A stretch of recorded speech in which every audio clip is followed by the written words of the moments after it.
I would like to extend a heartwarming welcome to each and everyone present here in the Garment Show of India 2024.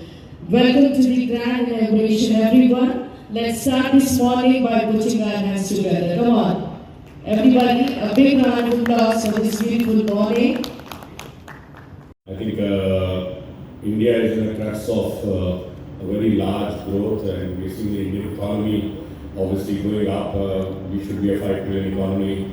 I don't put the date because I leave it to the pundits to calculate the right time when we'll reach that. But I think the overall growth in this country is humongous, and I think that one of the sectors that is definitely going to get big benefit out of that is the apparel industry. And especially I think brands in India are definitely growing faster.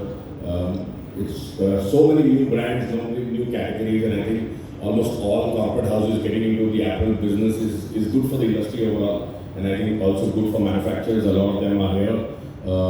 But I think the larger part of what I think in the next few years is going to be about speed, and I think how the industry is going to cope with speed, keeping in sense about the larger objective, which is about how sustainable we are as an industry. And I think that's going to be very important. While we produce, we also need to become responsible. While we consume, we also need to become responsible. And I think these will be the two big parts of how industry will have to look at it in retrospect. And the other thing I was speaking to Lalitji is also India still is a very minuscule part of the global sourcing hub, and I think that in the next few years will change. I think with the government incentive of Make in India and exports, and I think a lot Lalitji is also doing here that I heard. I think this industry is definitely going to grow, especially on high-end products like, and I think that is where we are missing a lot. We still do a lot more value. The kind of volume we generate, we're not able to generate the value, and I think that is where the industry will have to also look at. How do we start to make higher quality products and just not be the bottom of the pyramid? Because I think we are currently trying to serve the bottom of the pyramid, and I think that's a very large challenge. That will mean investments by factories, that will mean investment into talent. The industry will have to come together to figure out that. And also support from government will be required from subsidy perspective for such large capital investment that India needs to do. And I think, the good part is we are in India. Vinit Kalpana ji, and Jasmine ji, and Ritesh bhai, आप सबका बहुत बहुत दिल से अभिनंदन, और आपका हमारे इस शहर में आने के लिए बहुत बहुत शुक्रिया। आपको इतनी सी बात बताऊँ, नोएडा इज नो आइडिया। आज हमारे पास नोएडा में कोई 40,000 करोड़ से ऊपर की एक्सपोर्ट है, और 15,000 करोड़ का जो है अप्रॉक्सीमेटली हमारा डोमेस्टिक का माल बनता है।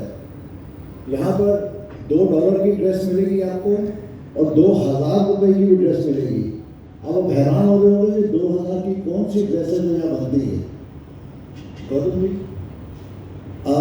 आपके हॉलीवुड के अंदर जो ड्रेसेस बनती हैं, जो वो अपना जो स्टार शो के अंदर बनती है, वो भी नोएडा में बनती है। आपकी नॉलेज में मैं बता रहा हूँ कि एक ड्रेस $2,500, $3,000, $6,000 की बनती है। नोएडा के अंदर आज 4,000 से ऊपर फैक्ट्रीज हैं। हमारे नोएडा को ODOP के अंदर सिटी ऑफ अपैरल घोषित किया है सरकार ने। हम अगले 2 साल का जो हमारा टारगेट है, ऑफ कोर्स आप सब लोग की मदद चाहिए उसमें, हम नोएडा की एक्सपोर्ट को 65,000 करोड़ लेके जाएंगे। For them, it's very difficult to do all this and organize. They continue to do a fabulous job. I am the country manager for Falabella. It's a South American retailer.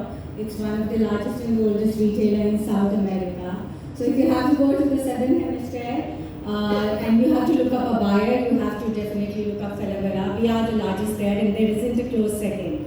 So one is that's my introduction. I wanted to say that my team has been coming to the GI Fair for close to 9 years now, since we started, and I've been here a regular visitor for the past couple of years as well. So what I wanted to say here here is that sourcing is so diverse and there's so much geopolitical tension happening right now. I head this Indian subcontinent region. So I work with Bangladesh, I work with Pakistan, Sri Lanka, Vietnam. And all I can say is that guys, this is your time. And it's the time for Indian sourcing to really show up, to put their best foot forward. There's a lot of things happening, a lot of sourcing is moving from Bangladesh as well to India, which I can personally see. And for my office itself, 50% of the sourcing across apparel, home textile, decor, accessories is out of India. And that's a huge win because Falabella is very price competitive and still the Indian supplier base and us together are able to make a mark. So what I would request everybody of you is looking at the sourcing side is for you to be adaptable, be flexible, try to give more inputs, change your thoughts, change your thought process, go towards sustainability as Vineet also highlighted. I mean, it's so important that you really step up because the time has come for Indian sourcing to actually take a center stage. We are so many of us and we're so diverse in our product and Noida has, like Mr. But just to begin with, the government has set up a very aggressive target for the textile industry to grow in the next 6-7 years. So when we talk about the textile industry is almost like $165 million, and the target is to grow to $50 billion. So $125 billion of domestic market growing 2x to $50 billion and exports of $40 billion going to almost like $100 billion. So very aggressive target. So why I wanted to mention this is because we did a lot of analysis around this. So, and then when we talk about this, from where the fabrics are going to come, who's going to make the yarns, and then very important is from where the raw material is going to come from to reach these aggressive targets, right? So, for example, when we talk about the man-made fiber consumption in the entire apparel category, we dissect it into India, the world, and China average. So India today, the share of man-made fibers is almost like 60%. And when we compare it to the world average, it is 77%, and China already has reached to a level of 87%. That means 87% of the apparels what they produce today sit into the man-made fiber category, and we have a very long way to go. And coming back to what we have to achieve by 2030 with this business of $350 billion for the textile industry. If we convert that into the raw material consumption or the raw material requirements, it would be something like 20 million tons of fiber. Taking up the time, and thank you Gagan and Dipti to put this whole thing together.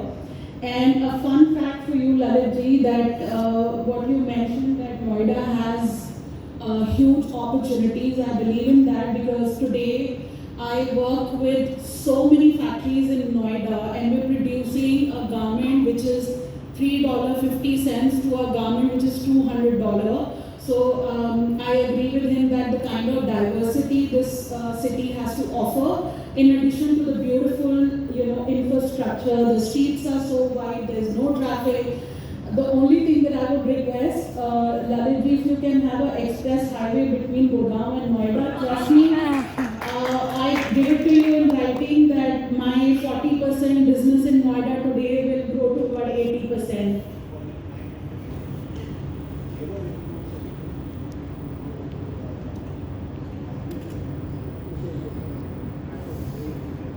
इसको एक घंटा लगेगा सिर्फ गुड़गांव से नोएडा और बीच में corridor भी बनना और फरीदाबाद से निकल के उसमें भी आपको मैक्सिमम 1 घंटा लगेगा. Very happy. So good to know that, and like I said, अगर वो हो जाएगा तो then obviously we will increase our penetration in Noida. The second thing, I think Vineet and Artna and Vitesh have already spoken a lot about the challenges and opportunities that we have today. For this time, I tell all my suppliers, अब नहीं तो कब. अगर अभी भी if we can't get the business in India, then there's something wrong. Okay, and I know the kind of talent this country has. There's nothing wrong with us. It's only about finding the right strategy, putting our energies into the right places. And I think it all starts from Ritesh is here. I think with companies like Reliance and big textile and yarn companies, you really invest in innovation. Well, as Deepthi said in the beginning, a special thanks to Gagan and Deepthi for organizing continuously for the last 9 years this Garment Show of India. And the best part is for the last 5 years it is being held in Noida. So all the buying agents and the buyers sitting out here, you can understand what potential Noida has, and these two people have chosen Noida as the venue for this fair continuously speaks about the potential of the city. You know, Gautam Buddha Nagar is identified as ready-made garment sector under the ODOP scheme of the government of Uttar Pradesh. It has also been characterized as the town of excellence in exports by the Director General of Foreign Trade Government of India. It is all because we in Noida have that potential to manufacture apparel, to export apparel. Well, India has approximately by a figure about 5 to 6% contribution towards the national GDP. I think it's the best day of my life today. Having all the titles of fashion and apparel industry, manufacturers who have the innovation, who have the strength to cater to the requirements as mentioned by Jasleen, Alna and Mr. Vinay. I do understand that the industry has its own challenges in terms of producing capacities as compared to Bangladesh. I do understand that we are not having the type of fabrics that we should have. But what I believe that India is a vibrant country. The colors, the designs, the handwork, whatever we have, I don't think anybody in the world has. So I'm very happy today that we are actually recognizing the talent of apparel and fashion industry, specifically for both domestic and exports market. Just to inform you, when we started the exhibition in 2016, I was actually handling our own publication, Perfect Sourcing, which targets the apparel export industry. And what we were observing that most of the apparel exporters were getting after the domestic side of business. Because one, of course, they want to hedge their business. And secondly, the kind of demand that was coming from our own Indian population was huge. So the diversion was happening. And today, when I stand today, I'm extremely honored that all the manufacturers who are participating here are both in the exports segment and domestic segment. They have actually utilized their capacities to target both the segment, and they are making use of the opportunity from both the hands. I thank you. I thank each one of you for being here, especially my guests who have flown from Mumbai, Mr. Vinay Gautam. Thank you so much. I have been interacting with him for a very long time now, and have been telling him that he should come to a show. So that's why I said today is my lucky day, that he is actually here. And thank you so much, Neet. A big round of applause for him. Thank you so much, Hitesh ji, for coming and raising the occasion. Reliance, of course, is actually a benchmark for all of us. And when a company like Reliance is, progressing every day, it's a progression for the country also. I also want to thank again Jasleen. Thank you so much for always being there with me, motivating with me, and also telling all the suppliers what not to do and what to do so that actually we can do business with them. Everybody has expectations. Everybody comes here with, so much Jasleen once again. Thank you, Alna. She had a very busy meeting today, as I just mentioned, but she has especially come to the show because it plays a value. The show has suppliers who are ready to offer the product range that is being required by the industry. So I am very thankful to each one of you for being here. Special mention to the bestseller team who have all come from Mumbai. A big round of applause for you also. Thank you for taking time and coming here. Thank you, Lalit sir. He is one person who has been supporting me, this show, Gagan, all of us for a very long time. And to be very frank, whatever we are today would not have been possible if he would not have been here. Thank you so much, sir. Thank you for your blessings. I would also like to express my gratitude to Mr. Rajiv Bansal. He is also with us from our beginning of the journey, motivating us to do the show regularly, bringing more potential buyers to the show, and pushing us to do better. I also want to thank you all the exhibitors who have shown their trust in being with us every year. I welcome you all and wish you all the best for Garment Shopping. Thank you so much.